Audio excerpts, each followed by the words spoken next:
टालविंडर का जन्म एक बहुत ही साधारण परिवार में हुआ था। उसका घर बड़ा नहीं था, लेकिन प्यार से भरा था। उसके माता पिता दिन रात मेहनत करते ताकि परिवार की जरूरतें पूरी हो सकें। बच्चे के रूप में टालविंडर बहुत शांत, सीधा सादा और मुस्कुराने वाला था।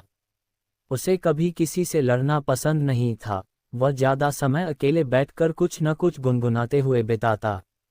उस समय किसी को क्या पता था कि यही छोटा बच्चा एक दिन हजारों लाखों दिलों की धड़कन बन जाएगा। हेडफोन बचपन से संगीत की शुरुआत।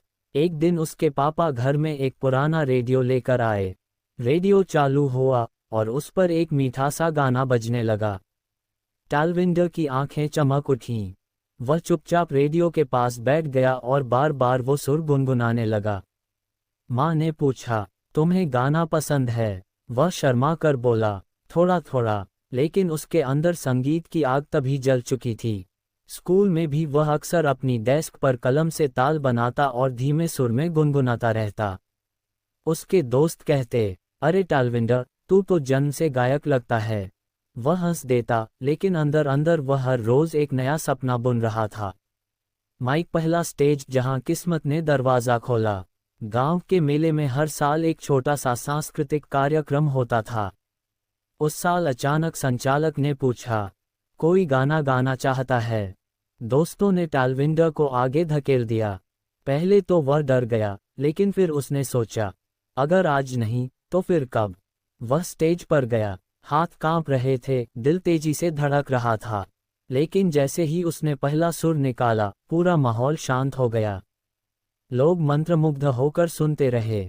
गाना खत्म होते ही तालियों की गड़गड़ाहट गूंज उठी। किसी ने कहा, यह बच्चा बहुत आगे जाएगा। यही उसके जीवन का पहला सच्चा मोड़ था। बुक्स संघर्ष भरा बचपन। भले ही वह अच्छा गाता था, पर परिवार की आर्थिक स्थिति बहुत मजबूत नहीं थी। टालविंडर पढ़ाई में भी ठीक था और घर के कामों में माता पिता का हाथ बटाता था।